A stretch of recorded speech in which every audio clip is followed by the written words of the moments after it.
Don, this year the festival doesn't really have a stated theme. Why did you decide to go that way?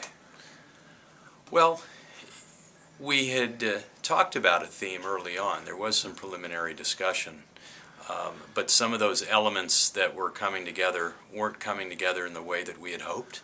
So we went in a different direction, which was to something that we've wanted to do for some time, which is organically incorporate more local artists into the festival and really make it about Portland and Portland-centric without compromising anything that had to do with the uniqueness of the festival, which has been an internationally recognized event. Because as you know, we have artists from Italy, Enrico Rava, who's coming here, a lot of artists from New York, etc. So what we pursued to do was something we hadn't done before, which was have, for example, this PDX Afrobeat breakdown with 3 local bands following a headliner, with Jujuba and Ben Darwish, Commotion, and Scott Pemberton are following Charlie Hunter.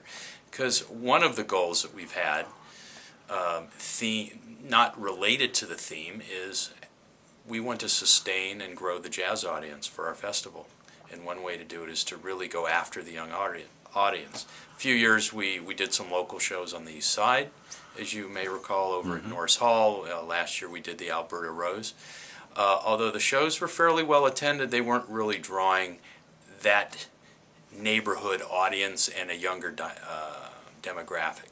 So we figured, well, we're just going to rewrite the rules this year and really go at it at the Crystal with a, and actually, besides it being billed as a PDX Afrobeat breakdown, we're now rebranding it as a late night dance party from 11 p.m. Until all GA $15. So it seems as though the $15 price point is the magic number here in Portland, as I'm finding out with the shows that we do over at the Mission Theater, which is $15, which I think is the best bargain in jazz that I've found in the United States for a national artist. And well, anybody who's seen Jujuba or Commotion at the Goodfoot or any clubs like that knows that it's a dance party. Oh, good. It couldn't be anything else but. Okay. Yeah. Well, we're hoping that maybe at the Goodfoot they're paying $8 to see Jujuba, and they're paying $15, but they're going to see 3 bands. So anyway. So what is Darwish going to do? You never know, because he's so diverse, you know? I think that what he's going to do, he's going to keep it in the spirit of what the other 2 bands are doing. He's not going to veer really out of that context. It's going to be connected to Afrobeat music and jam band music. He was a little surprised because initially we had talked about this as being the PDX Jam Band Marathon. That was a very early working title, but we came to learn that, I guess it was an assumption I made, we came to learn that there's not a lot of jam bands in Portland.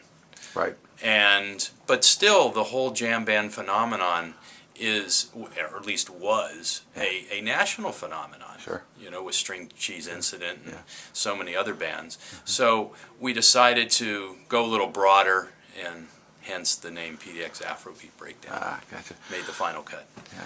So this is your first year. This is you're putting your stamp on it. How would you sort of describe what your stamp is? What are you bringing to it this year that hasn't been here before? Well, before Bill retired, we were planning this festival, and some of the things that we had talked about are in this festival. I mean, Bill has always had a very curatorial perspective on programming. I mean, he's thought of as really one of the grand masters of artistic direction of jazz festivals, because he does things differently.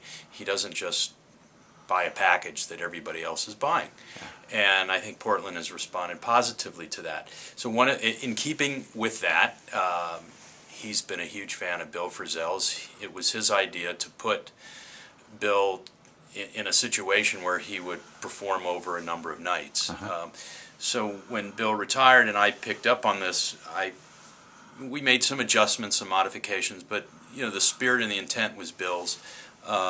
Bill's idea was to bring VJ in. We didn't know how it was going to resolve itself, whether it was going to be the trio or Tirtha. We're happy to have Tirtha because this is a special project. It doesn't really tour that much. Prasanna and Nitan Mita are both coming from India. That's very special. But for the most part, yeah, I would say, I'm putting my stamp on it, if you will, and it doesn't mean that the festivals in the future won't have a theme. It's just, as I said, logistics and timing and things, it's just the way it went. So I really rolled up my sleeves and looked at, okay, how can we really make this about Portland? And by branding Frizzell's show for Portland only, which it really is, and then looking at who some of the local artists can complement some of our headliners where it made sense. We did. Tony Passini with Enrico Rava. That's fairly obvious pairing. And having Farnell doing a tribute to Blakey on a program of a headline of the Jazz Passengers, who are very much influenced by Art Blakey. Right. So I'm trying to draw corollaries and threads to the opening artist here with the headliners to create that dialogue. And also by having a panel discussion that you're going to be moderating that will have a national artist with local artists. This isn't something that, well, last year we had a panel discussion. I believe they were all national artists up there. So I'm basically trying to bring, not just me, but we, our organization, great input from people inside our organization on our board, a lot of good ideas, to have that local dynamic that courses through our festival. Well, the combination on my panel anyway, the combination of Charlie Hunter, Dan Ballmer, and Dan Duvall, I may not have to say anything. But I guess at the centerpiece, it seems like at the centerpiece of this year's festival is their memory. Well, of course, and we're opening the festival with there, so that's a I hear statement. that show is sold out. Is that true? It is sold out. It's Hooray. sold out last Friday. Well, congratulations. Thank you. Why Thera this year? Well, I mean, when you look at the canon of jazz education, he's second to none. Yeah. I mean, it's a very, in my estimation, it's a very short list of who should follow Dave Frischberg. I mean, you could make a case for a number of artists here in Portland, and over time we hope to get to all the artists who are worthy of this Portland Jazz Master Honor.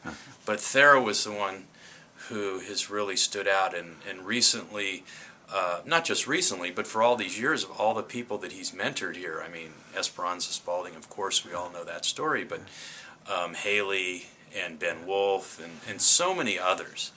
And this is a man who needs to be recognized, and his time is now. What will you be doing during the festival? Will you get to enjoy any of the music? Yeah, I will. Yeah? I might not be eating as well as I normally do and sleeping as much, but yeah, I'll be enjoying the music. I won't be able to immerse myself in it and be as focused because I'll be thinking about ground transportation and operations and merch and all those other things, and if we have enough tickets for people who need to get in to see Thera. Well, we're really looking forward to podcasting the Jazz Conversations again. It was great fun last year. That was great. It will be again. Yeah, thank you for your support in that. Well, here we go. Okay.